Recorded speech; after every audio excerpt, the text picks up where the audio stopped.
Welcome to the International Teacher Podcast with your host, Matt the Family Guy, Kent the Cat Guy, and me, Greg the Single Guy. We are recording episodes from around the globe to tell you about the best kept secret in education. That's right, it's teaching overseas. We're glad to have you join us.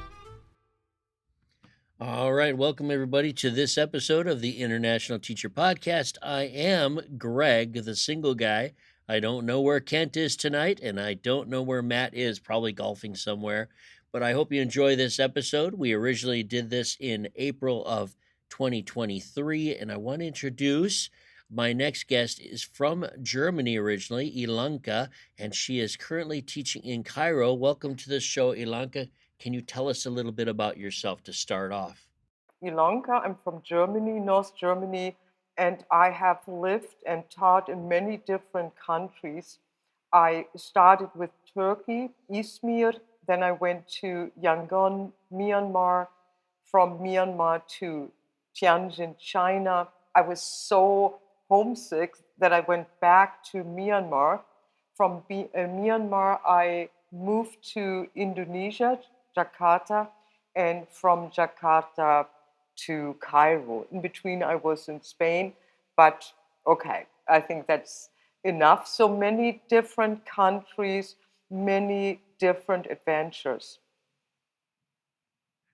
I am dizzy just from listening to all the places you've been in. And how many years have you been doing this? For 20 years. So I'm originally from the movie business. And before I started teaching internationally, the movie business was changing. Yeah, the technology changed. And I didn't even know that I could become an international educator because my mother tongue is German, not English. And I found out through a woman from Canada I met in Spain. And she was from Canada. I thought, wow, that's exciting. And then she told me she used to live in India. That was even more exciting. And when she said she was a teacher, I thought, wow, because I did have, and I do have a teaching degree. And I thought, okay, I love traveling, I love meeting people, and I love adventures. Why not now? So I did. I jumped. Wow. And what were you doing in the movie industry, in a nutshell? What were you doing in the Yeah, movie industry before? I was a producer, line producer. So everything that had to do with content and writing was me. So we did hospital shows, and we did TV movies and movies for cinemas. Worked for the European Script Fund as well, and teaching film studies in the evening. I loved it, and I still do. Well, I could talk to you for hours. I could talk to you for hours about it. I did about 100 years ago. I took German German in Oh, college, and I was taking a oh, German film course, of course, and Werner Herzog movies, and we were studying wonderful, wonderful movies. It's like a lifetime ago, and oh, now my my heart is favorite TV show expanding. is Tatort. Oh wow, you know Todd? Yeah, yeah, you do. And Yeah, wow, yeah. Everybody watches Tatort in Germany, and I'm like, oh my gosh, because I still have that is family. Long story, I still have family there, oh. and And you know what? wonderful. Yep. That is a ritual. Many families are watching Tatort on Sundays. And I used to work at Studio Hamburg, and that's where some of the Tatort, not all of them, you probably know, are produced or were produced. So, wow, my heart is expanding. That's so exciting. And you do speak German, now That's what I we do know. here on the ITP. We expand people's hearts, and ja, ich spreche ein bisschen Deutsch, but I won't get into that Oh, now. And I one last thing about Tatort is I believe it's filmed in different cities all over Germany. Like each different episode is with different actors, and it's in a different spot in Germany almost every time. It's so crazy. I don't think we've ever done that in the U.S. with a show like really filmed in different places with different characters in a series. And it's been running for how many years? Oh, many, many, many years. I can't even remember. Many years. 20, 30, I don't even know. I don't even know how Well, long, if they but do that very, in very long. English, I would tell yeah, if they do that in English subtitle or whatever, they should anybody out there should watch this show. It's fascinating. It's a great crime show. It's probably an hour and a half every episode once a week, and yes, I love it. Thank So, you so but much. we're not Thank here to you. talk about Tatort in Germany, right? You're welcome. No, thank you for being German. I mean, I have a special place in my heart for Germans, right? Oh, So you've been in many different schools, and that's right. it's fascinating. What do you teach? Tell us a little bit about your journey of teaching overseas. It started by meeting the Canadian, and what have you been teaching in these schools? Yeah, I mean, I started my teaching career beside film studies at the university. I started my career in Turkey at a German Turkish school, and the school was even built yet. So I had the opportunity to do a lot. So I was teaching German, but also drama because that's another career and art. So that's how I started. And then I went to Myanmar because my friend went to Myanmar, and I thought, why not? But I didn't have a job when I went to Myanmar in 2000, and it was a little risky.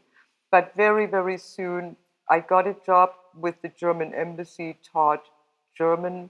Then I got into the French school, taught German, Spanish, English, art, and drama, and moved on to the American embassy, American Center, which is a part of the American Embassy, and taught ESL, English as a second language, art, film studies, drama, and public speaking. And public speaking was something, it wasn't on my radar, and I love it so much. That is a big, big love affair now. I love public speaking. So from Myanmar, I went to China. I taught German, set up the German curriculum at an international school. And in Jakarta, I went back to Myanmar. And in Jakarta, I built my dream job because you don't get a dream job, you create a dream job over time. And I did. I could teach public speaking, drama, film studies, AP capstone, and I loved, loved, loved it. And here, so now we are getting to the now. In Cairo, I'm teaching drama and maybe, if I'm lucky, art, inshallah. We'll see.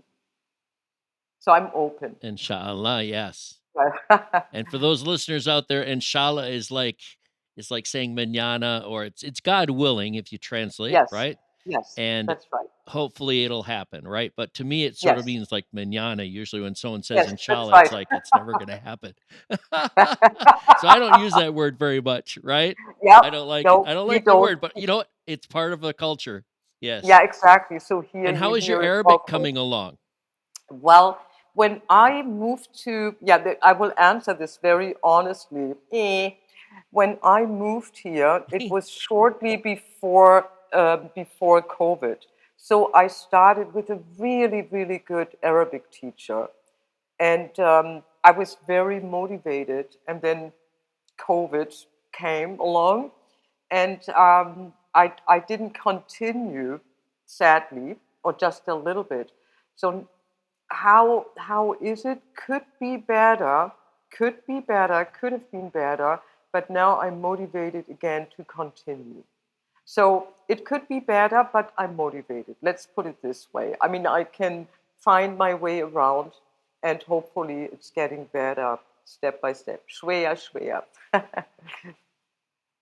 Shwaya shwaya kul yom. Yes, Yep. I yes, say sir. viel There we go. Glück. Yep. Dankeschön. So are you willing to share what school are you teaching at now? I know there's lots of schools around Cairo. That's right.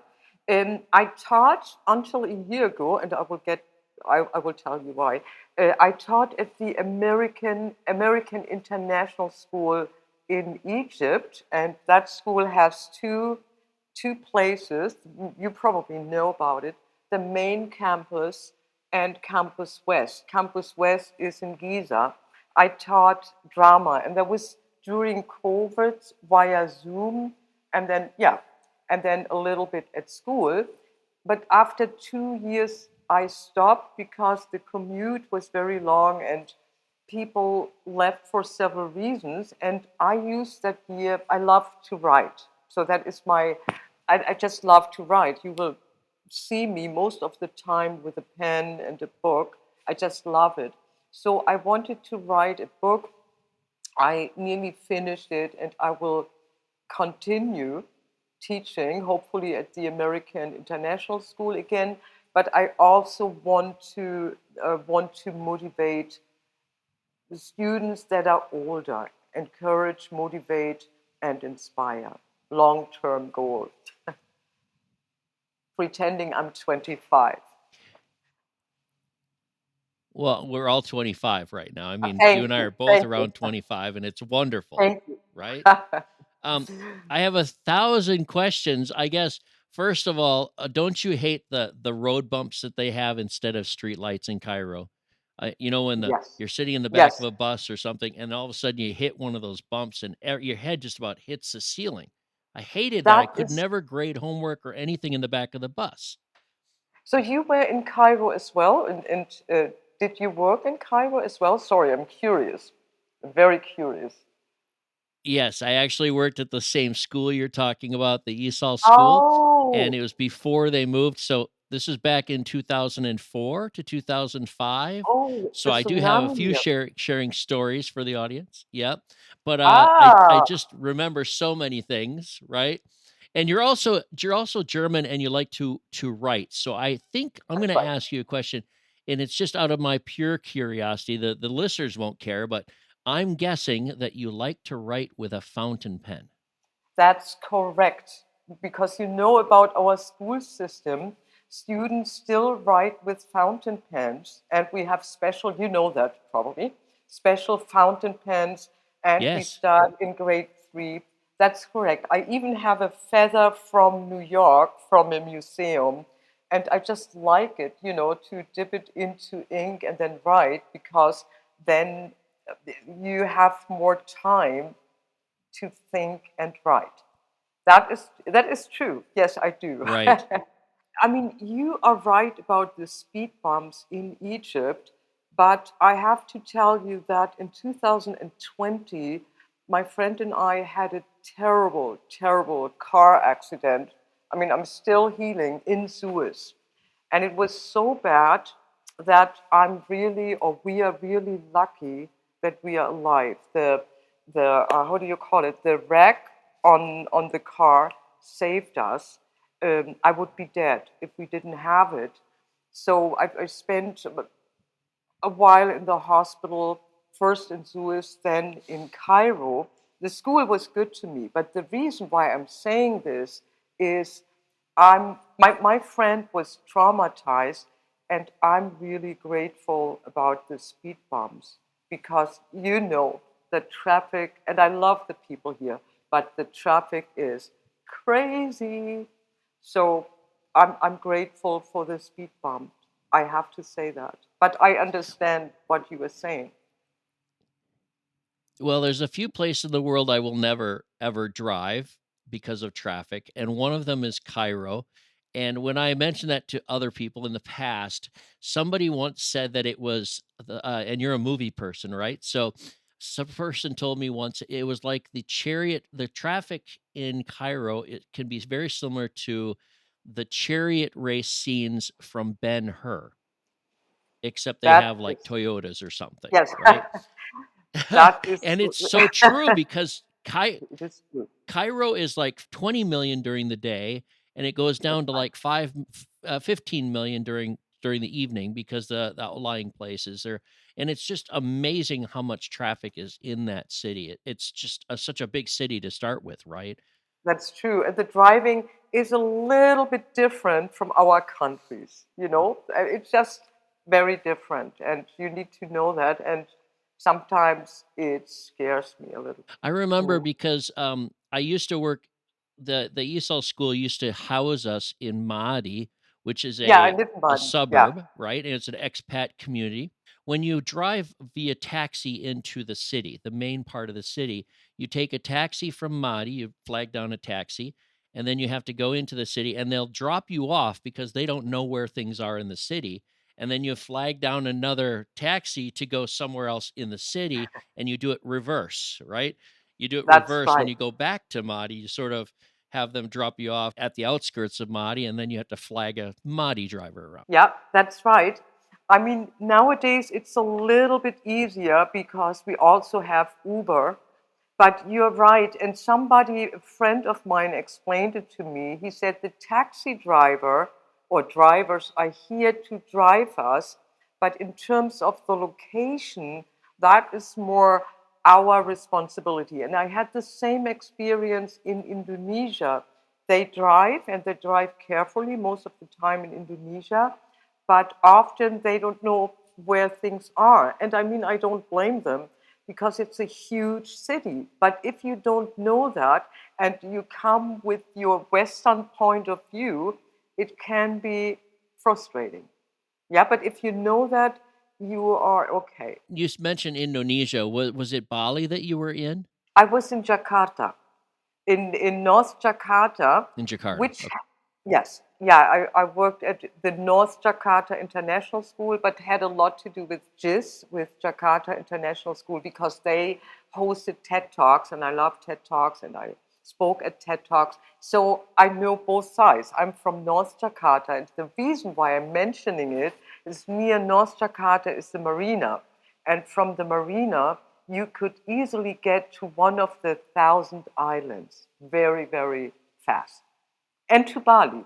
It was so close, 1 hour flight. You probably know it. Well, I did have a great experience this last summer. I went to Komodo and I got to go diving Oh, back in the summertime. So that's where I travel around the world and go diving. So you're teaching at the American School in Cairo. Can you tell us some of the places that teachers go to travel on their vacations? yeah. I mean, the beauty here is that lots of places are really close. And recently, I went to, a year ago, I went to Lebanon, and I had no idea how close it is and how beautiful. You don't hear people very often talking about Lebanon unless they are from this country. So I did this, and a few weeks ago I went to Israel because I gave a drama workshop at the university in Israel. That was okay. That was a special experience, and I loved it. Many people are flying to Cyprus, to Greece, to Turkey, to Italy, because cities you normally can't go to that easily are so close. So it is a really good location for traveling. Even London, Germany, France, name it, and they do it. It's really, really easy. Yeah, I would say these are the destinations. And of course, once a year, you know that teachers are flying home, and home is everywhere. So many teachers, of course, from the US, Canada, Australia, Germany. I mean, really from all over. We have a colleague from Russia, really from everywhere, South America. But that is to go home. But traveling, I would say Mediterranean a lot. I really appreciate you saying that you have staff from all over the world that are teaching at that school. From my experience, the students back when I was teaching at the ESOL schools were mainly Egyptians. Can you tell us a little bit about the students that you have, the student body that you have at your current school? Yeah, I can confirm that. Mainly Egyptians, a few students from, I would say, United States, England, but mainly students from teachers. It's still the case, except for that's a Correct. whole different kettle of fish. CAC, Cairo American College, is different because it's an embassy school and you have kids from all over. But at our school, it's correct. Mainly students from Egypt and sometimes Saudi Arabia. a few. Hmm.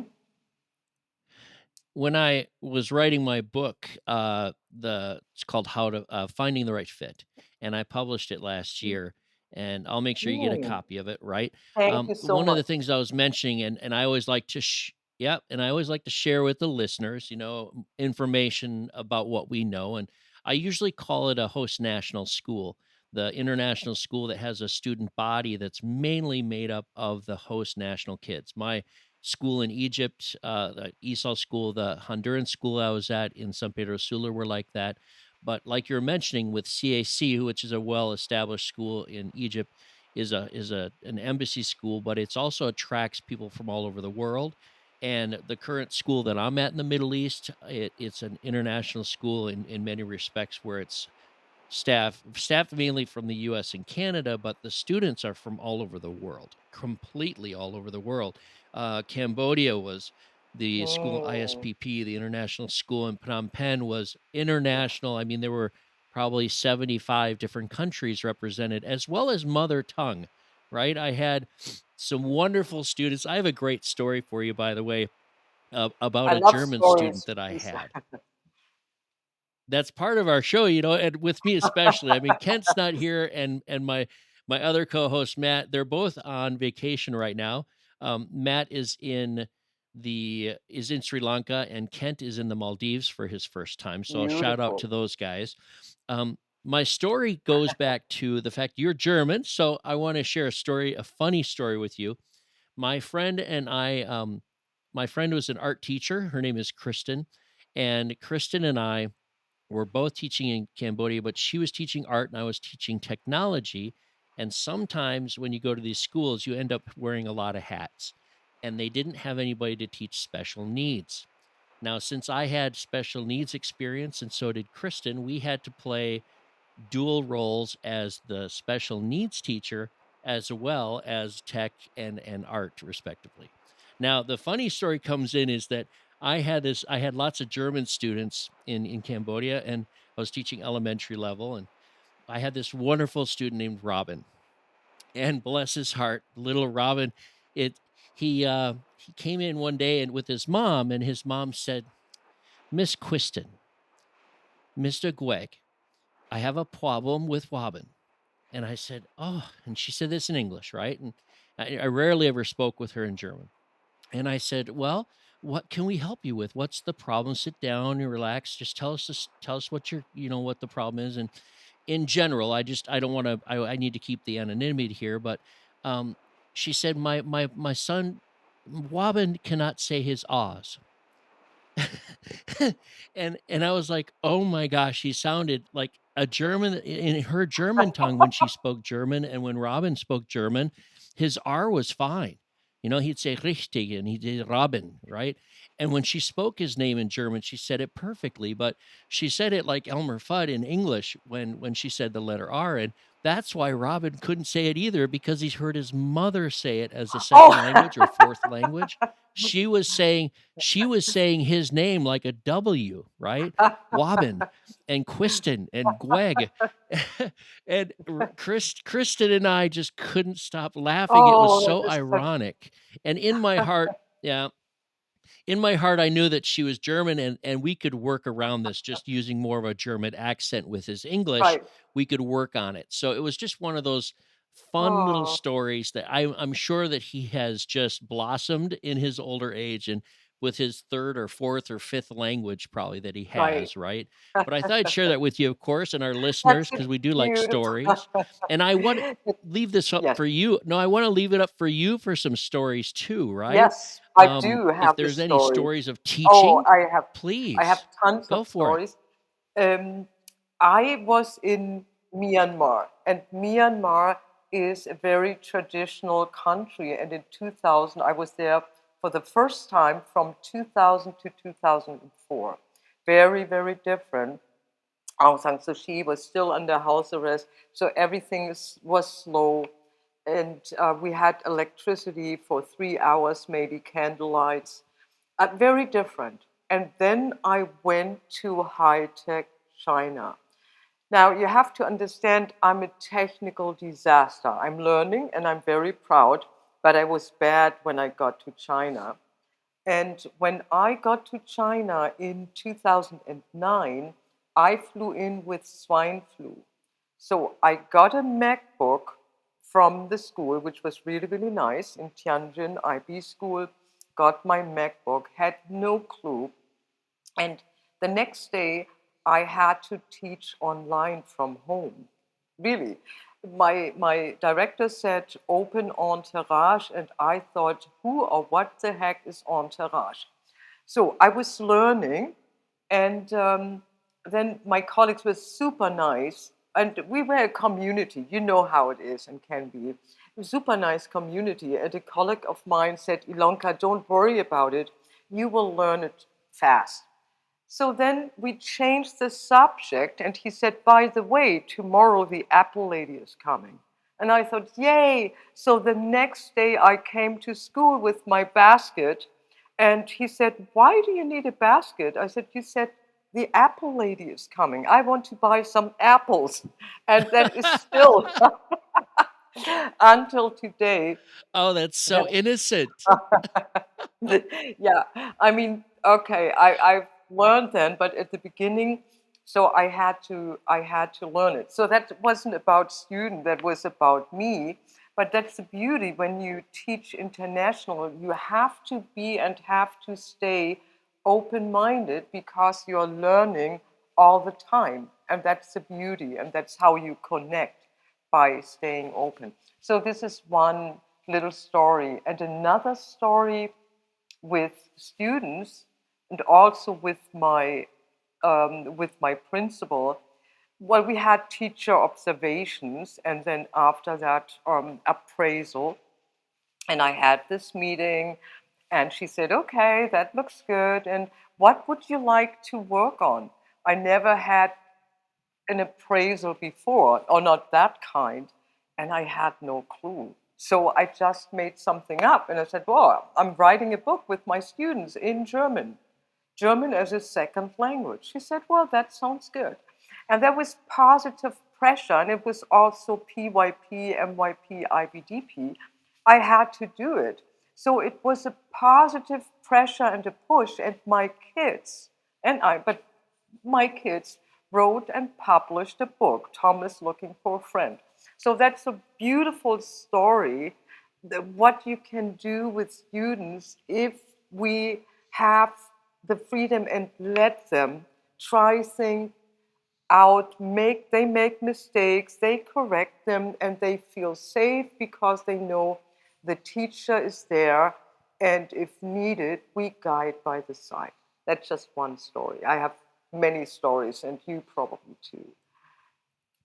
Well, I do have to bounce off your Apple story because it's a miscommunication. Even though you and I both speak several languages, even our own language we can get mixed up in. So here's my little I'll backpack on your story about apples, right? Uh, Mhm. I was in Cambodia and it was very innocent. I was going to a party of one of the colleagues. Like you said, it's a big family of staff members. And in Cambodia, in Phnom Penh, we had a friend that said we're going to have a party. So, Greg, we need you to bring over some rice. And I was like, okay, cool, rice. I'm like thinking a bag of rice because everybody eats rice in Mhm. Cambodia. I mean, I have a Mhm. Cambodian friend named Poe, and I asked him one day. I said, you know, have you ever had a meal without rice? And he said, I don't understand. Right. He just couldn't understand even the thought of having a meal without rice. So when I heard, rice, I thought from my buddy's party, as a Canadian, thinking, okay, I'll bring some rice. But it turned out they had asked me to bring some ice. So instead of bringing Oh, ice for all the drinks, I brought two big 10-pound bags of rice for them to cook, thinking, when are you going to cook all this for the party? And of course, they just laughed at me. I dropped off the bags of rice and turned right around and went to get ice from somewhere else so we could have oh, that's drinks. funny. But it was just a That's funny. miscommunication in my own language. I mean, maybe it was because he was Australian and he said that instead, and I caught it wrong. We speak different languages of English, but it Yes. was Oh, yeah. another wonderful story of Yeah. communication. Yeah. Oh, I love Beautiful. it. You are I love it. wonderful. You have more stories than I do. And are you writing a book also? I do. Yeah, I do. I mean, I, I mean, to be quite honest, I write several books. It sounds better than it is. One is a children's book, one is a novel, and one is I gave a TED talk a few years, and is the book to the TED talk or for the TED talk. So, but my drawers are full of stories and they all want to be told. I'm sure you have the same experience. And I also, let me say this, I'm so, so happy that you do what you're doing. I was thinking about it and I thought, not many people, at least in my country, know about international teaching and what it means. And that is a chance, a huge chance, and that it opens the world and what comes with it. And I thought people should know about it. I mean, the whole picture, not just the good things, also the challenge, but what it does to us and to the students. But because you always or often hear, "Hmm, this poor child, is the parents drag him or her from one country to another, and that poor thing has to learn several languages." But that it's actually something really, really good, and why, and also to create a platform for international teachers or the community is a very, very good thing. I was so happy when I saw that. It's very interesting you bring that up, and I think one of the things for our listeners to remind them is that then when we think of international teaching, we think that we're going to, you're going to end up in some country and you're going to have to teach in a different language and you don't know another language. But you just reminded me, and you've brought up the fact that when your kids and when your family move with you to another country for you to get a job as a teacher in international, the lingua franca is basically in English as well as other languages, depending on the international school you're at. If you're at a German international school or a French international school, there might be other curriculum language. But if you're going to just go to international schools like we've talked about, whether it's in Jakarta or in Egypt, most of the time it's an English language franca. The lingua franca, meaning the language of instruction, is in English. And the fact that you don't have to learn another language can be comforting, I think, for people thinking about going overseas. The caveat is that outside of the school, you might have more of a chance or might have more of a need to speak the language. And we've had other guests on that have talked about that. It depends on where you live. I remember in Cairo, I could get around pretty much anywhere with my English. I remember going to Dahab. You know where Dahab is Yes. on the Oh, I Red love Sea. it. It's a diving spot. I actually taught a refresher course in diving since I'm a dive instructor, but I had to do it in Ooh. German. It was the only Oh, yeah? time I've ever taught in German, and it's Oh, after wow. 100 years ago that I was in Germany, but I ended up having to Oh. teach, that was a side thing. It was never to do with the school. It was just on a diving trip that I had Mhm. gotten to know the dive instructors and the dive shop there and ended up speaking in German. But my point is, and you brought it up, some people without knowledge, without understanding what international teaching is in general, they'll think, "Oh, I don't want to move because I don't need, I don't know any other languages. I only know my German and French, or I don't know English enough." Or somebody from the States or Canada might say, "I only know English and a little bit of French. I don't know if I could teach in that other language. Am I qualified?" But we don't have to teach in another language. We teach in English for the most part, and unless you're a specialist like yourself and you're teaching German because that's your mother tongue. But you speak such wonderful English, right? You go Oh, around thank to you. Indonesia and these other places, you're teaching in English. When I was young and went to school in Germany, we started speaking English or learning English in grade five. And I had one incident that traumatized me. I had to learn the English R and TH, and we don't have that in German, as you know. And my mother, who was very loving but didn't speak another language, could hear me when I was practicing my R and my TH. She didn't mean to do any harm, but said, "That sounds really weird." And what it did to me from that moment on, I wouldn't speak any word. And at school, the teachers didn't know what to do with me. And I would cry. I would burst into tears when I had to read, or using headphones and listen to my voice was hiding. And for many years, I didn't get a grade in English.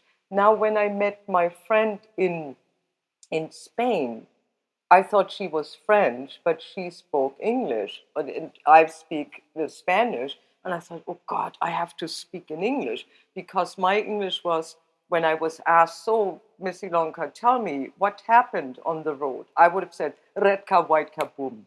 That was my English. I wouldn't have.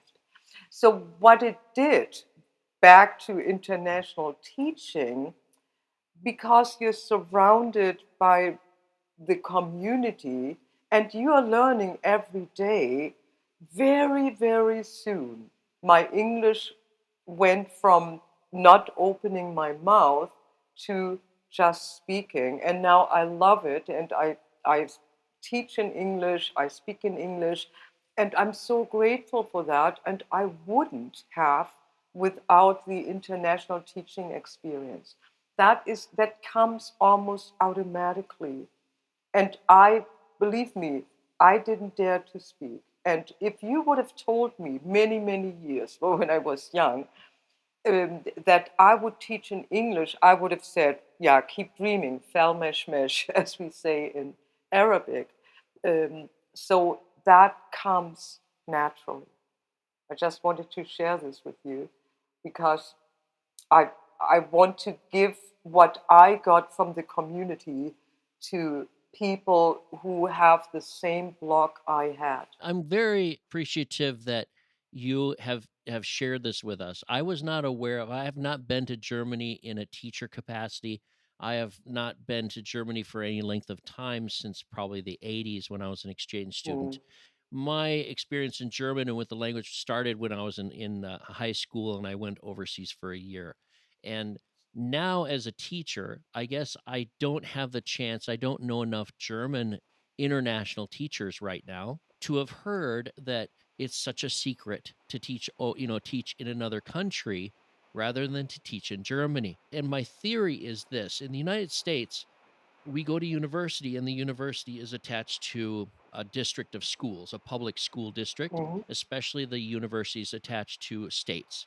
So I went to University of Wisconsin, and when we were graduating, just leading up to graduation, we would go through interviews with local schools of principals and that were looking for teachers, and those universities feed all of their teachers into the schools in the area, so it's a big Right. machine. It never came up.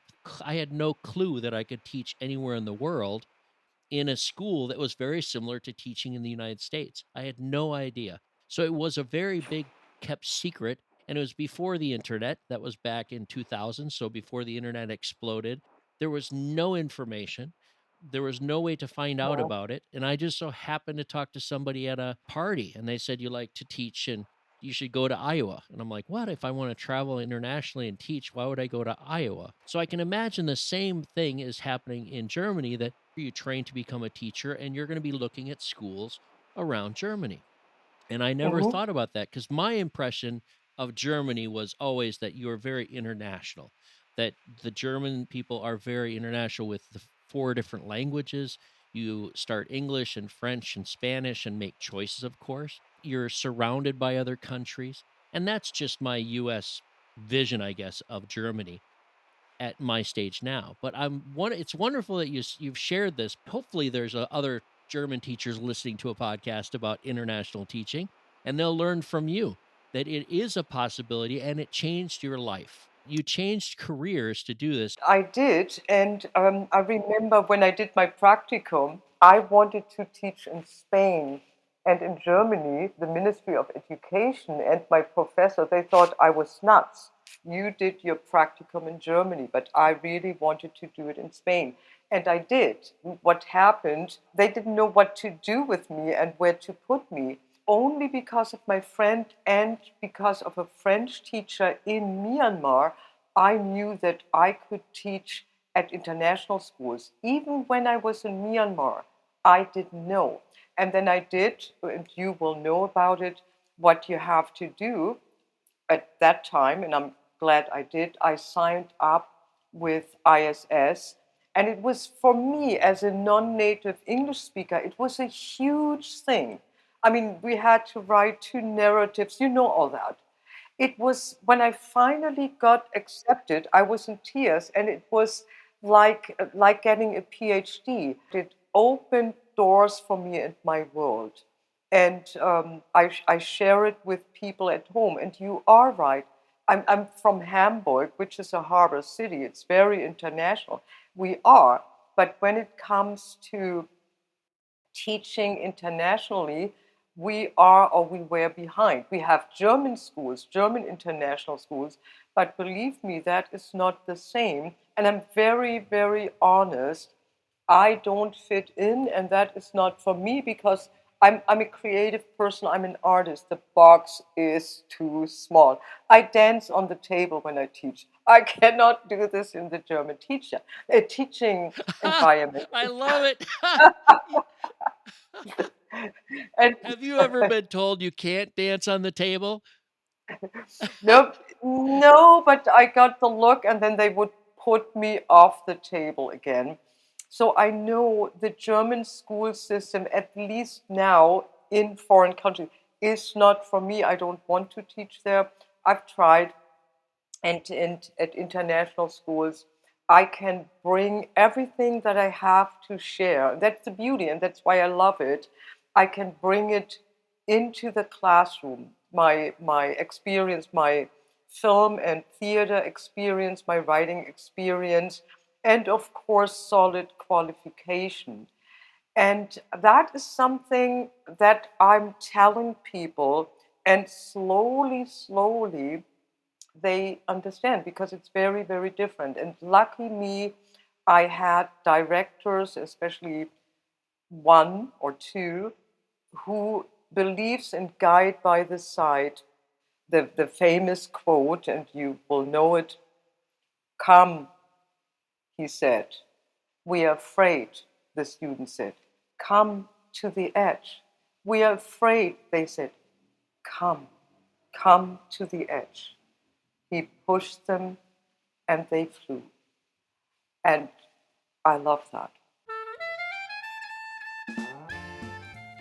We'll take a moment's break now to remind you how to reach out to us. Of course, you can address any negative comments to Kent, the cat guy. We do love to hear from you. If you're out on Facebook, we don't do that, but our handle on both Instagram and Twitter are at ITPExpats with an S, ITPEXPATS. As a handle, if you want to, you can send us an old email at internationalteacherpodcast@gmail.com, or you can visit us at our new website at www.itpexpat.com. www.itpexpat.com. Well, back to the show. I love that. I'm speechless right now. Wow. I think number one, in response to that, your message to the listeners that international teaching allows a lot of us the opportunity to be a teacher in our classroom and teach our way within a curriculum, but it's much less, I guess the word German word is streng, right? Yeah, It's very less strange. rigid, right? Yes. The German Yeah. German international schools and French international schools are very streng. Yep. They're bound to By the book. curriculums and they're done a specific way, right? And that's I have thousands of stories about that, but that's my number 2, right? For me, it's great that you have that as your number 1 message. My number 1 message has always been if people interview me and they say, What about international teaching? What keeps you doing it, etc.?" And my number 1 answer is respect. I get Hmm. respect from students, Yes. which is something that we don't have a lot of in the United States. For teachers, I get respect as a teacher, as a Yes. professional.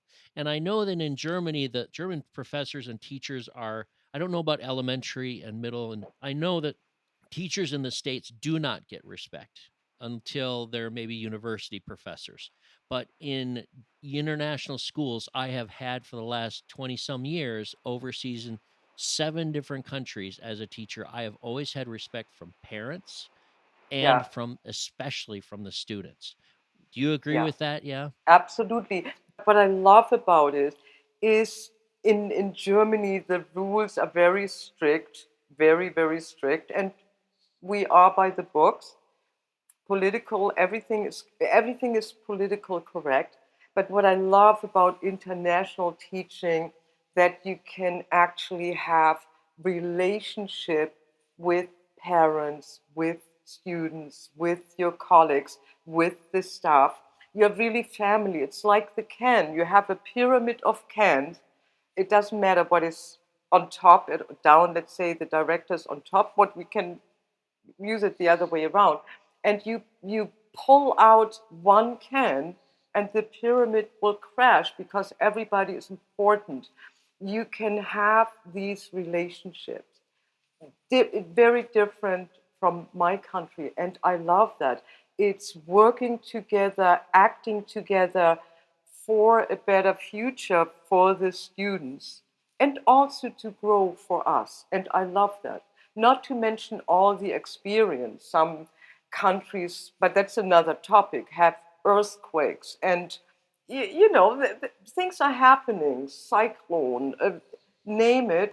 It's a challenge, but you grow. And with a community like this and relationships like this, you get together, closely together, and you support each other in a different way without asking, am I allowed to do that? In Germany, we have du and sie. You know that.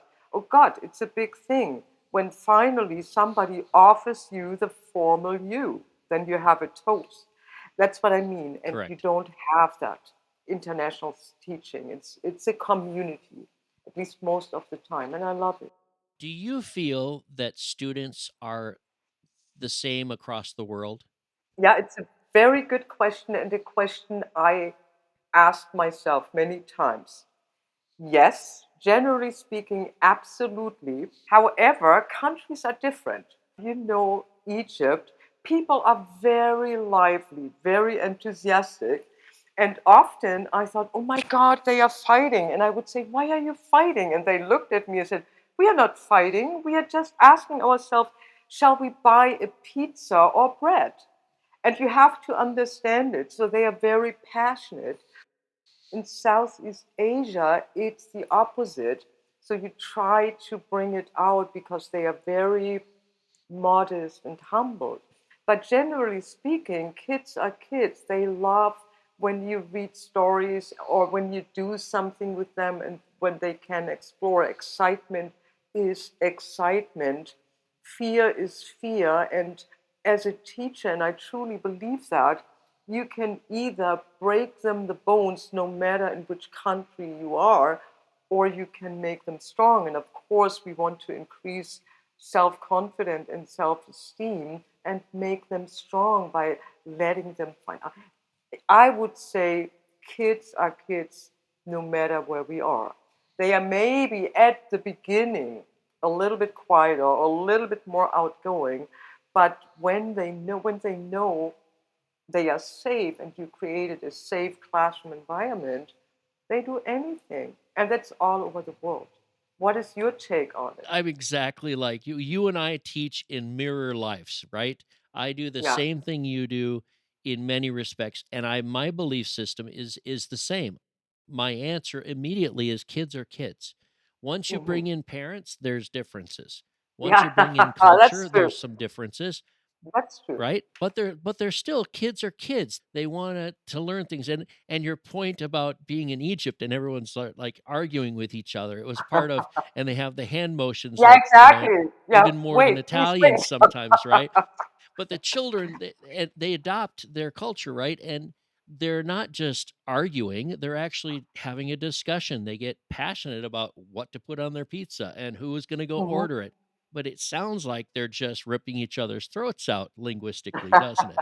And when you're in Asia, they have to worry about saving face. And I Mhm. haven't taught in China before, but I do know that in Asian countries there's a lot of, in general, there's a lot of saving face. So That's right. to not intrude on somebody else's respect, in many ways, and there's so many nuances to this. That's I'm right. just like you. I really truly believe our job is to teach safety and being good human beings, as well Yeah. as whatever our curriculum is. And that Yeah. message is so powerful. If we have teachers in Germany and in the US and Canada, anyone that's teaching in their own country that needs to take a break, they need to at least try overseas and, secure their position, go overseas for years. If they like it, stay in our career. I will never go Hmm. back to the States and teach. I say that, I've been saying it for 20 some Oh no, years. I can't I do hear it. you. No, It's I can't do it either. right? Never. No, never ever.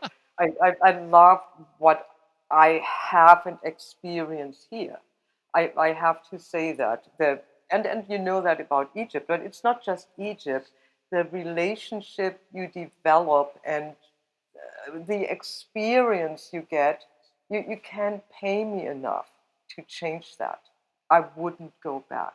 One word to kids are kids, and you spoke about teachers and getting respect in our countries and getting respect in other countries.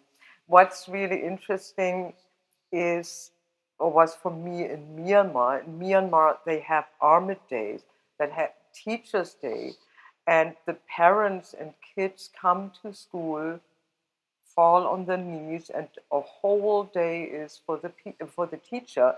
And you have Buddha, and right under Buddha are the parents and the teacher.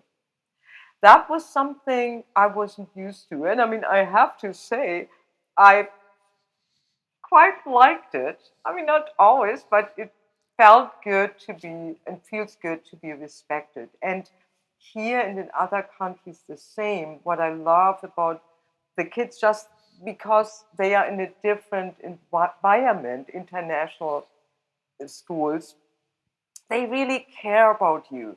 And kids in my country, in your country too, but sometimes they can't share it or show it because that's not what you do, it's your teacher. And here, when you're having a bad day, yeah, so, oh, teacher, how can I help you? You look so sad today or tired.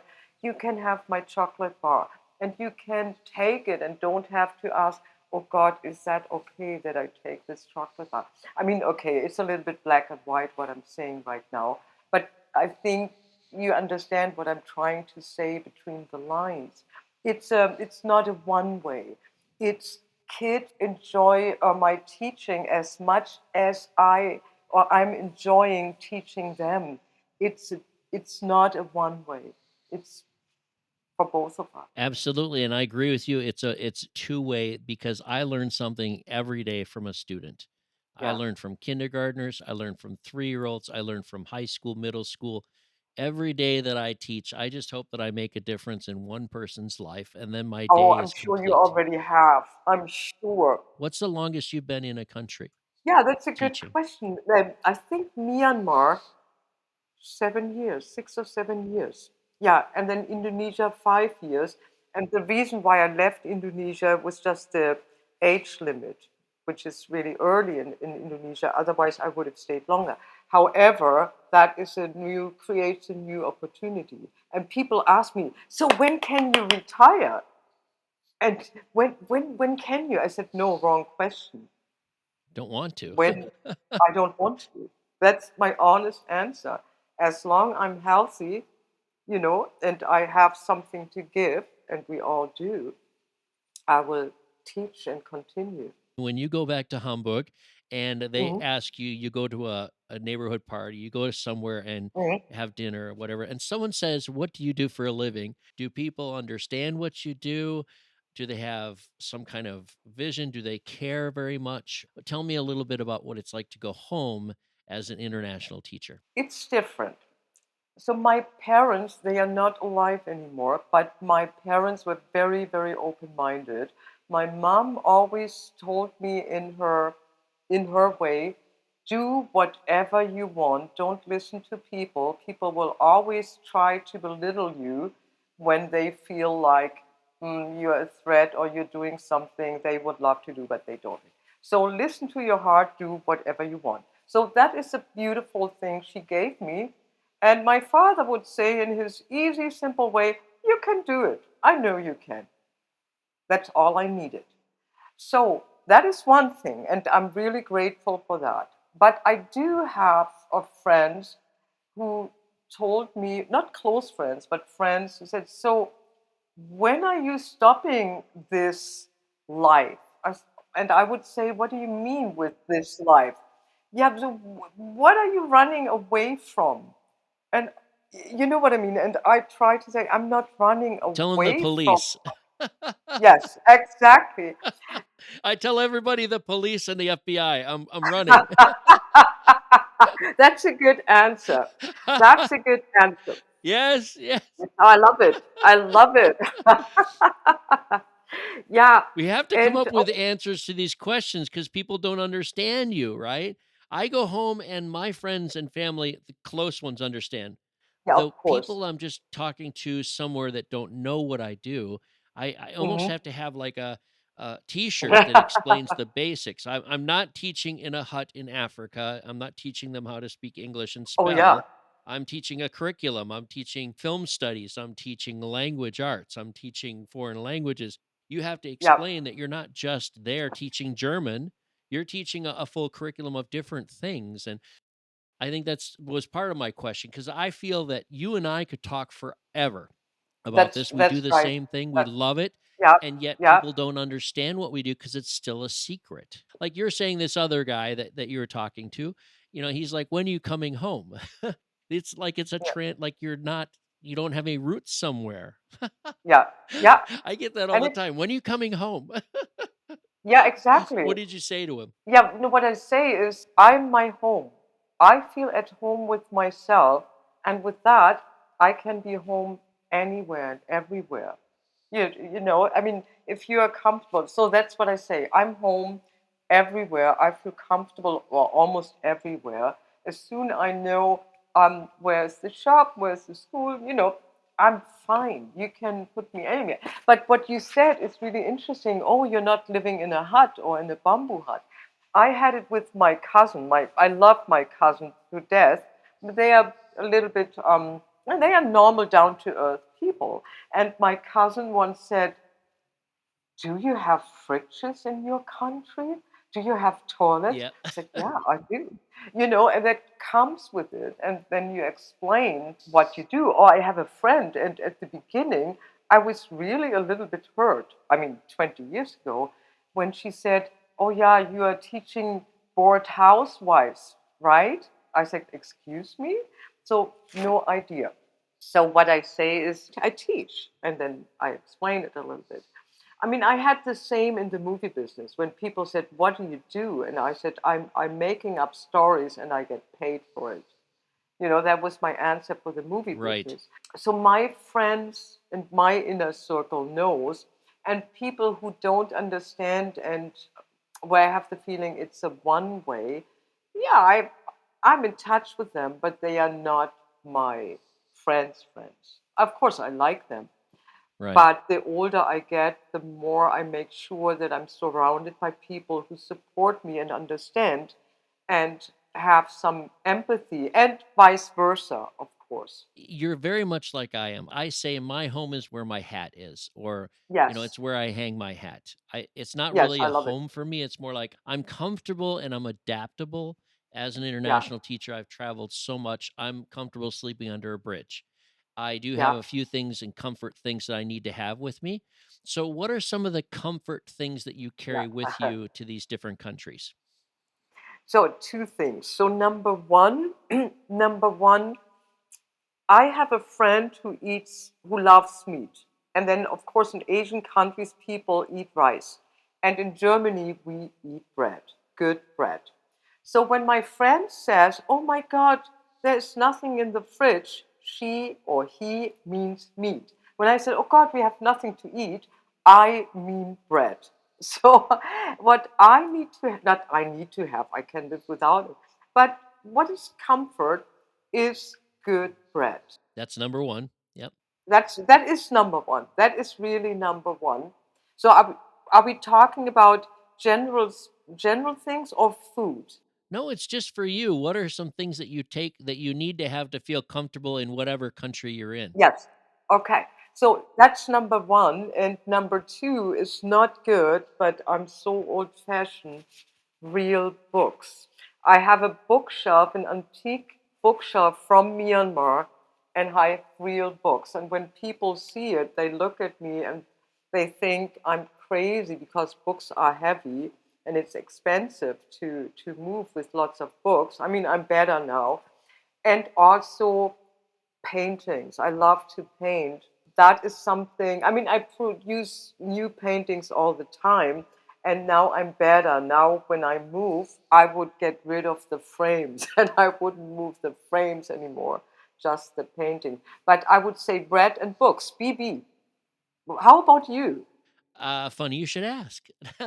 I have 3 things. Number 1, I need ice. I'm an American, I need ice for my drinks.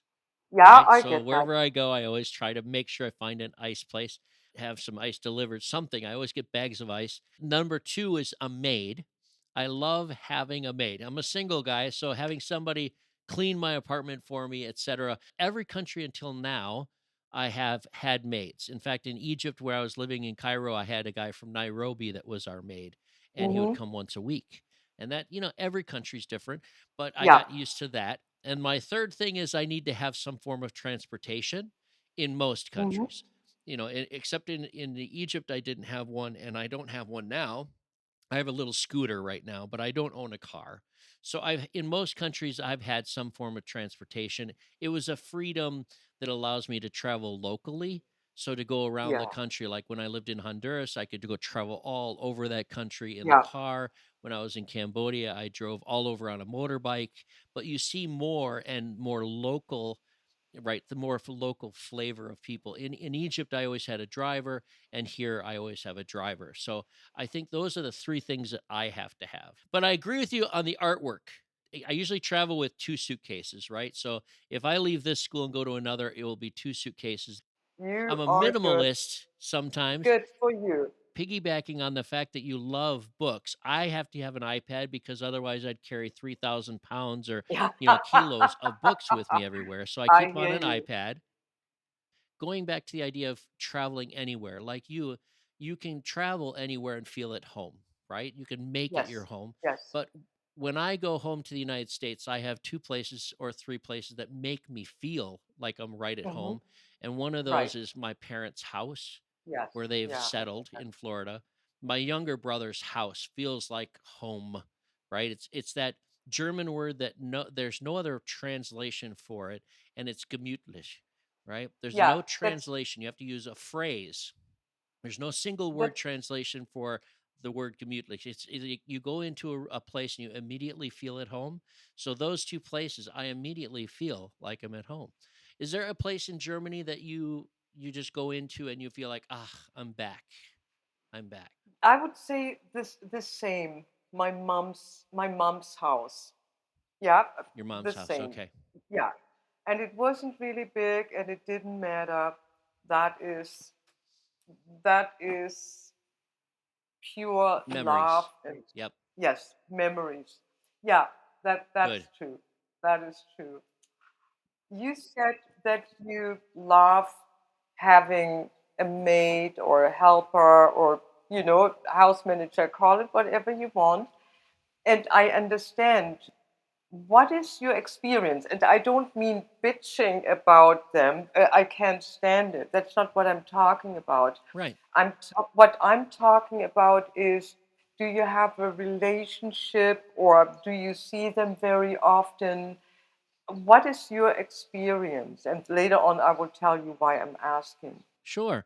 It's a tough subject for some people because I know that the longer I've lived here, some people that you meet treat them like a housemaid or they treat them like a worker. They just treat them like somebody that they need to pay to do things and they order them around. My favorite experiences with maids have always been to take them and take care of them so it's more Mm. of like a symbiotic relationship, Oh, right? that's They get something beautiful. out of it more than just a paycheck. So I've Yeah. always tried to take care of the people that take care of me. So, for Hmm. example, in Honduras, we had a maid that would stay with us. Her name is Olga, And we, Mm. meaning my neighbors and I, we would have her work for both of our apartments. She stayed at my friends, and when they left the country, I adopted Olga to take Yeah. care of her. And I learned this at an early stage of taking care of people is the people that you care about that come into your home, especially, you need to have a level of trust and commitment to them so that you take care of them. In Honduras, we would make sure that Olga had English lessons. We would give her a little extra at Christmas. We would give her, make sure that she Beautiful. was comfortable with whatever she was in charge of, that the house, we would not abuse verbally or anything like that. It's more like, here's a member of my family, take care of them. When I was in Venezuela, I had a maid that would come in, and her daughter would come and help her out. And she asked me one day, Mm. she said, Greg, is it possible that my daughter could just take over, and instead of myself, I could make some more money by going to another home? And I said, absolutely. Of course. I would. Please, please, please, whatever works for Mm. you, anything you need, just let me know. It was one of those things Mm. where you want to try and include them. It depends on the maid, it depends on the house worker, whether or not I saw them very much. Most of the Mhm. time, the people that I have had working in my home prefer that I'm not there. And I Yeah. also prefer not to be there when Yeah. they're I working understand so that. that they can Mhm. sort of do their job. I'm so grateful for your answer. Similar. I mean, the first time I had a maid was in Turkey and then in Myanmar. And what I've learned, and I mean, I grew up like this. We didn't have maids in Germany. I mean, only special family had maids or Putzfrauen. But in Myanmar, I had Irene, and Irene was very quiet. She was beautiful. All of them were beautiful. And what I've learned is to, of course, be interested. I'm just naturally am, but also ask questions and look behind what I see. Irene would come to work and sometimes would say, "Oh, I'm not feeling well.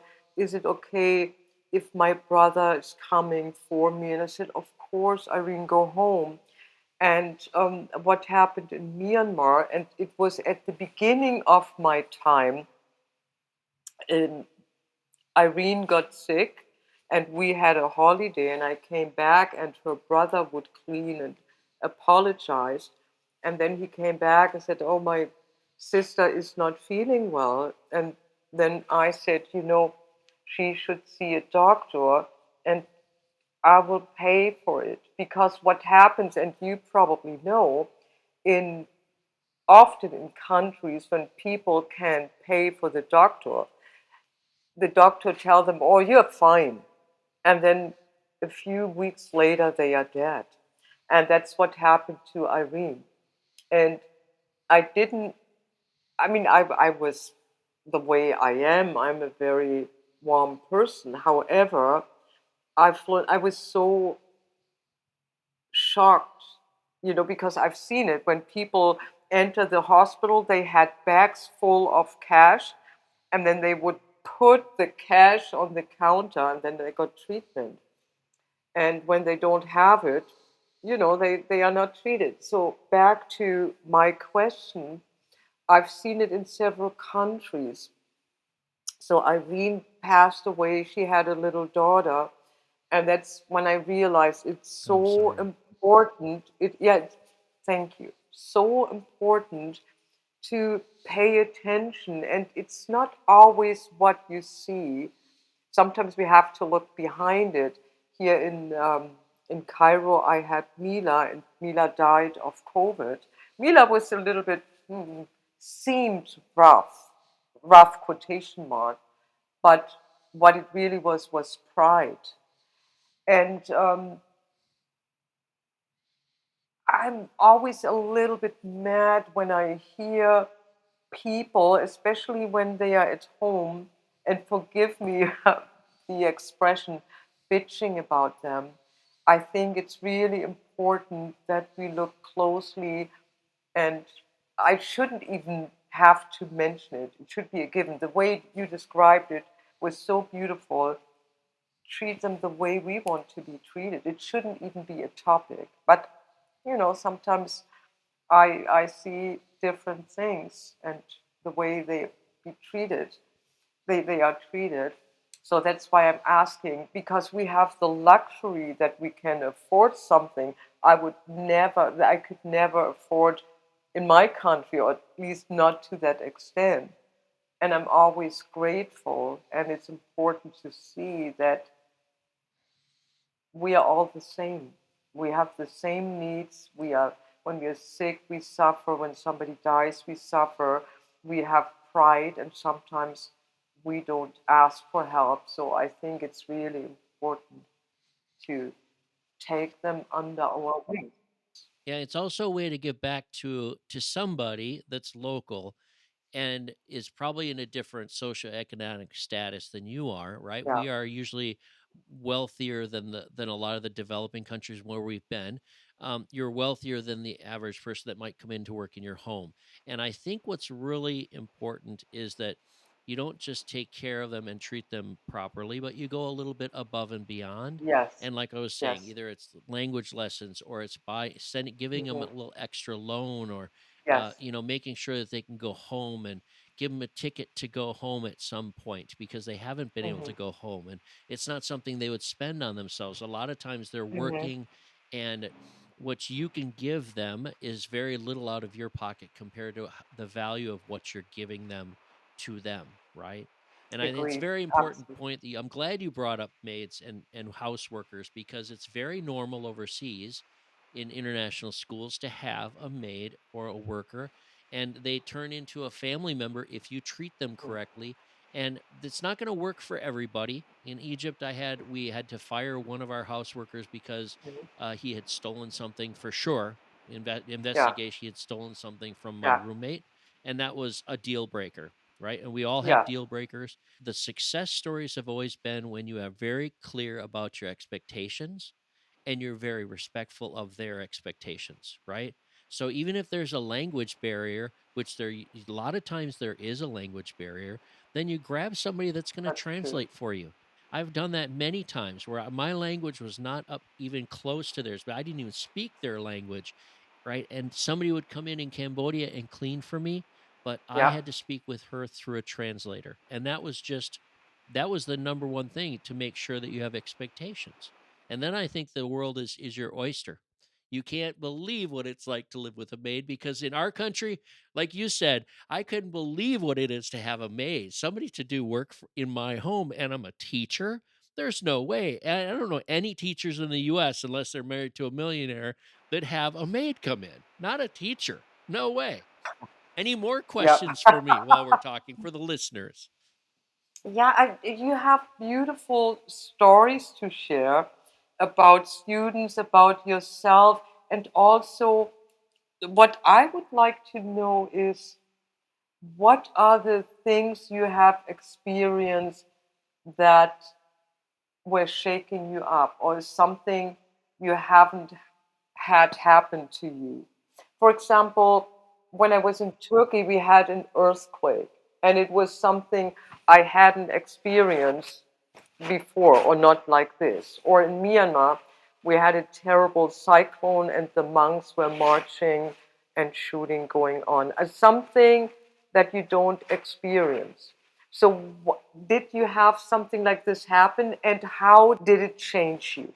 In Cairo, when I was living there, we had a very good community. Like you mentioned before, we had a very good community of teachers that took care of each other. And I remember very distinctly that in one day, and this is back in 2004, they had three different suicide bombers that had set off their explosives in parts of Cairo.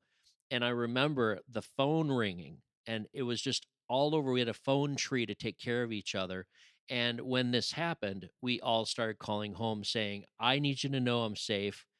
I need you to understand that Cairo is a massive city and I'm not anywhere near what's going to happen to the news in about 2 hours. Everything's going to be on everybody's Mm-hmm. news station. I was also shaken up when I was in Venezuela, was around 2013, and that's when Chavez was reelected. And I was in Caracas when they were worried about riots and they're trying to kick all the Americans out, saying, leave, go somewhere for the week. I was in Caracas with friends, so that was a very real situation. One of my stories is incredible is that when I lived in Venezuela, I have so many stories about that country. One of my best friends there is local, and he had taken my car to take some friends home that night, and he was held up at gunpoint and my car was stolen. So he's okay. He came right to me because I'm the gringo. I'm the white guy, the gringo, the visitor, the Oh. expat. And if he had gone to the Mm. station, to the police station to file the report, they probably would have locked him up thinking that he stole it. So he came right to me and let me know, and we ended up going down to the police station. The head of security from our school system, I called him right Mm. away, and he came down to the police station with us too. So not only was I there to support and to make sure that the police knew what was happening, but the security from the school actually surrounded us with security also in a sense of feeling of security and watched Mm. out for us. So I think the greatest thing about teaching overseas in my experience so far has been that the schools have stepped up and they have really supported me in times of crisis, and when things happen they have stepped up, and this is generally the schools Mhm. all the schools I've worked at. Their biggest investment is their teachers, their overseas teachers. So you and I are very big investments for the school because in turn with that we are the ones that take care of the students. So for them to import Mhm. us to work at their schools, they need to make sure that we are safe. And that's happened Mm. for me. And I've been very, very proud of that. I've probably been dealt a very good hand of luck, knock on wood. There are many stories where things happen, like you say, that are out of our control. But if the school doesn't Mhm. stand up for its teachers, then I have questions. Another long answer for you, yes. No, I agree. Yep. No, no, no, no, no. I love your answers because I agree. The amount of stories that we have from everyday life are just crazy when you sit down and really think them through. I hope that you keep a diary, some kind of a Tagesbuch, some kind of memory, right? I do. I have every day. I do it every day because I'm so, I mean, we all do in different ways. For me, it's writing, and I have a gratitude list, and I have stories because I love stories. I believe in the power of storytelling and stories, and every person has a story. So I do, and I have all the stories, and I also have stories. I was thinking about it today, the funniest interviews I had, for example. I mean, I don't want to tell you all that, but at one point we have to write it Give down. us your best one, yeah. Oh yeah, I have a few, but but one was in Turkey. I had an interview with the principal who didn't have an office at that time because the school wasn't even built. So I went to her house and her husband wasn't there, and I was expecting an interview. So then she said, okay, so let's sit down, lass es uns gemütlich machen, gemütlich. So then ding dong, and her parents came with coffee and Kuchen, so cake and coffee. So then I was having coffee and cake with the parents of the principal, the principal's parents. So we were talking, the parents left, and the principal, genügte, she said, you know what, are you a little bit hungry? I will cook us something. My husband is not there, not here yet. And then I will open the best red wine we have. So we were sitting and eating, having wine and more wine. And finally, the interview was at 4 in the afternoon. At 1:30 in the morning, I said, oh, by the way, do I have a job? She said, yeah, you're an art teacher and you're a German teacher in Germany. Didn't I mention it? And then I went home. I was home by 3. So that was a very funny interview and fun interview. It's just one of many. What was yours? Well, you brought up, I want to comment on your story because you bring up a very good point for our listeners, and that is that at many of these schools, you as a teacher get to know the administrators a little bit better than you would in your own country. At least I can speak for the States. When I go back to the US and Oh, say that I absolutely. had dinner at my superintendent's the other night, they're like, "What? You had what?" And I say, "Well, yes, I know my principals, I know my administrators very well, and they do draw a line, but they also have a social part that they are like us. They usually have been teachers overseas or teachers back in their own country. They know that they need to roll out the red carpet and take care of us like their flock, almost like they're the shepherd, because they're the first point person. And most of my relationships have been Greg tell superintendent saying, Greg, you need to let me know if something's wrong. And I've been so lucky with this, but I truly believe that my overseas experience has really hung upon the great leaders I've worked for. To land in a country, and within the first 2 hours, I had Mike Martell was a superintendent of mine. He's in South America now, but when I landed in Venezuela, he's like, Greg, let's go out for dinner.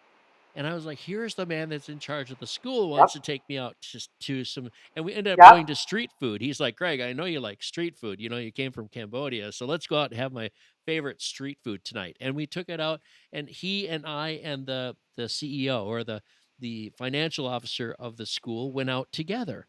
And these are people that you wouldn't Yep. know if you're teaching in your home country.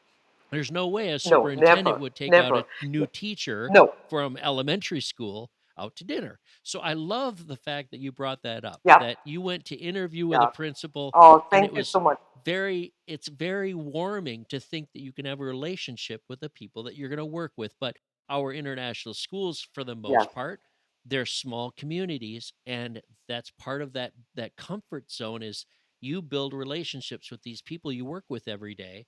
And once in a while, you might go out on a boat, you might go out to their apartment for dinner, maybe Thanksgiving, maybe Christmas. You're spending just for a dinner at their house. You know who their wife is or who their husband is.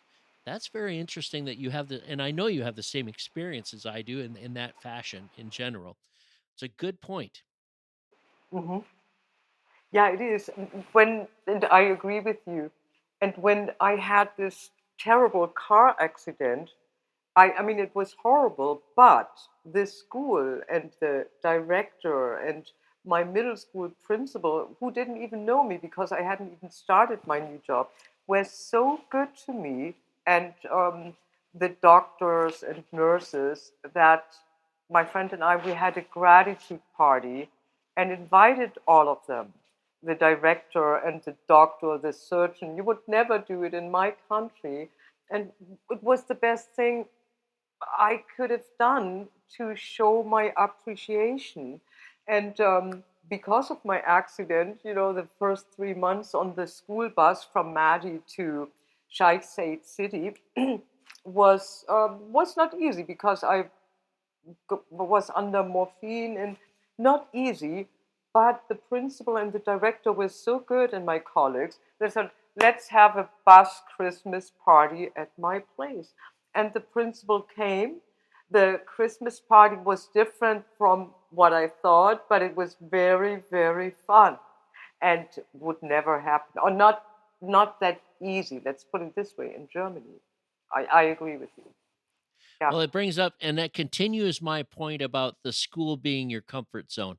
The schools that I have worked at, I have been fortunate enough to work at these established international schools, have family members, the parents, the school board, the principal, the superintendent, they all have connections.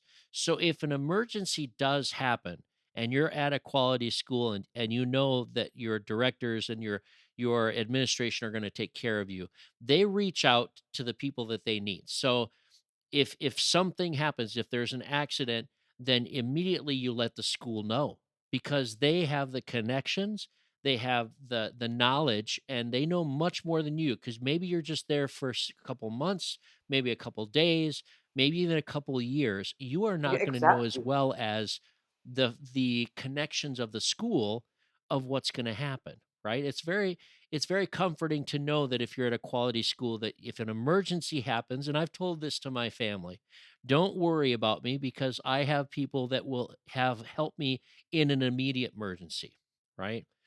And that can go across the board. It could be just something health related. It could be something as much as political. It could be an evacuation from the country. It could be an earthquake, like you said. The school is your point Mhm. of Yes. connection and safety, right? Yeah, I have 1,000 Yeah. stories like that. It's I Go Yeah, ahead. I would love to hear them. Yeah, no, it's. I just wanted to confirm. It's really. It's like family. It's your second family, and I wouldn't even call it second family. It's your other family. That's what it is. You support each other. Yeah, I have thousand stories too, but yeah, that's the beauty, and that's hard to understand for people who have never been overseas in terms of working overseas or teaching overseas or not like this. Yeah. If you haven't been overseas and you're worried about safety, the first thing is that they need to know is that it's not always going to be safe. It's not, there's no protection from things like earthquakes. There's no protection from political things that happen in countries. And once we are outside of our home country, we don't know how those things work. And if it does happen, I like to sort of sandwich that or to connect that to a comment about the fact that the safety relies on you having an established school that has things in place to take care of you. So whenever I've talked about the political things that happened in Venezuela, we had a school that was looking out for us for the most part. For health wise, we had, a school that would look out for us. Um, One quick story I have is that when I was my first year in Honduras, my first year teaching was like 2001, right? And my friends that I taught with, we would always go over to their apartment and hang out after school, and go to the little have a few beers at the little restaurant next door. And one day the of the teaching couple, the husband of the teaching couple taught sixth grade with me, and I won't mention names or anything, but he had gone up to the school to get some work from his classroom. It was only about 10 minutes away. So he jumps into his car and he goes up there. Well, on his way up there, he has an accident with a local, and one of the Hondurans is on a motorbike in the nighttime. I don't know if he had his light on or not. My friend pulls out, and the guy goes right through his back window, right, face first. So here's this man laying on the ground, and this is all according to my friend, right? So when he stops his car and goes to try and help the man, and all of the locals are saying, "Gringo, go, go, Gringo, get out of here." And he didn't understand this. But the first thing he did was he went right up to the school and he called up the principal. He said, or the superintendent said, "Here's what happened. I have an emergency. What do I do?" So they got their attorneys together. They got the superintendent there. They all met at the school to give him console and to help him. And we had no idea what was going on because we didn't have cell phones at the time. The next day, well, of course, everything, to give you a short story, everything worked out okay. The man lived. They ended up paying out for his health and helping to pay for his medical over the next couple years. But in the end, he came back home that evening about 4 or 5 hours late and told us the whole story. And the next day, we went and bought cell phones for all of us. Each one of us had a cell phone so we could communicate. That was the beginning. And back in 2001, that was a big deal to be overseas and have a cell phone, right? Yeah. But that was the point. We had to connect. Yep. We had to connect and we had to make sure we're safe. But the other point was the school stepped up. Yep. Yeah. And you did. That's I mean, not a good story. That's not what I wanted to say, but it reflects and shows how you were sticking together and supporting each other. And that's what I've experienced too. It's an important story to tell. When people are concerned or afraid. Yes, the support system is really good, and it works. What I also like on a different note is the amount of spontaneity and creativity you develop if you're in countries that are very, very different from our countries, or where you don't have access to so many things. That is my experience. Um, yeah, I think I said it before that when we had Cyclone Nagas in Myanmar as well, Cyclone Nagas, many people died, and we had an emergency meeting immediately with the American embassy. And I remember one woman, she was a mom, had two kids at our school, and said, "Stop whining. We are not the ones suffering. I have a car, I have gas, I have a white plate. Let's do something." And that's how we started relief work group, and people were helping. And it was dangerous because we weren't allowed to go to certain areas. But what happened, it was like a snowball.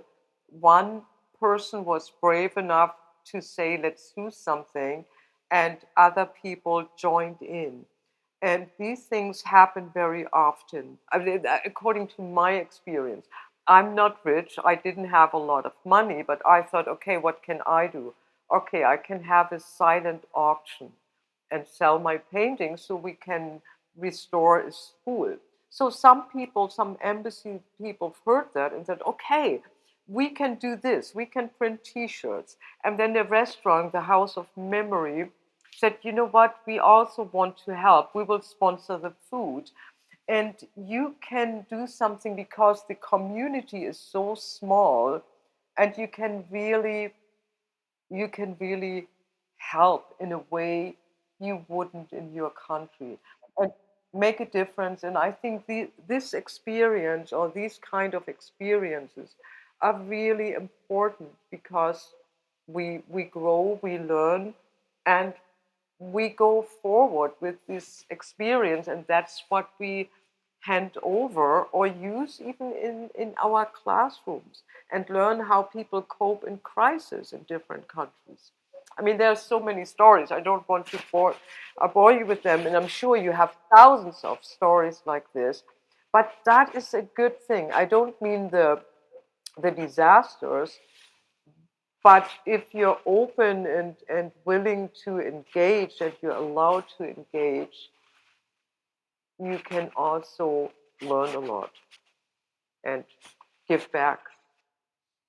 Well, one of the things we do on this show, our aim for this show, our goal is to be very upfront and not to be afraid of talking about certain things. We're not trying to scare anybody. We don't badmouth. We try and tell the truth about situations. And what you have brought up during this, we've had quite a long conversation, but some of what we've been talking about recently in the last couple minutes has been definitely the reality of living in some countries that are not safe, that maybe don't have the same kind of preparedness, I guess you could say, for an emergency.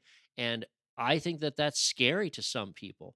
But on the other hand, like we both brought up, that we are living in these countries as guests, and we can give back and we can help make a difference if there is an emergency, because we may not have all the answers, but we can gather around the people that do. And those schools, a lot of these schools have opportunities of connections that can help make that difference, right? So we have to be willing to help out in an emergency. We can be as prepared as possible. But when these things do happen, we're not just going to hide behind them and not tell people about it. It's not all Shangri La out here. It's not easy to be an international teacher sometimes. It's very trying. Um, there's so many, you're right. There's so many stories. I could talk to you for another 2 hours, but I think we're going to have to get to an end here and maybe invite you back, right? There's no reason you can't come back, but maybe we should wrap up this one. How about some advice that you have for teachers in their own country, for example, Germany, and in US and Canada, anywhere else? What's some advice for people that are listening that maybe haven't gone into international teaching yet, that you have from your past 20 some years across the globe? I mean, I would say, you know what, have the courage to go out there. There is a whole world. Don't be afraid, because you're taken care of, probably more than in your own country. Okay, you don't have to, you can edit out. But generally speaking, have the courage and take some risk. It's a beautiful experience and an experience that opens doors. The world is yours. Just open the door. This has been Ilonka Meyer from speaking. She's from Germany, but she's been around the world teaching currently in Cairo. And I would like to say, on behalf of my co hosts and ITP, the International Teacher Podcast, I would like to say thank you so much and keep dancing on your desks in your classroom, okay? Thank you so much for having me, and thank you for sharing some of your stories. I really appreciate it.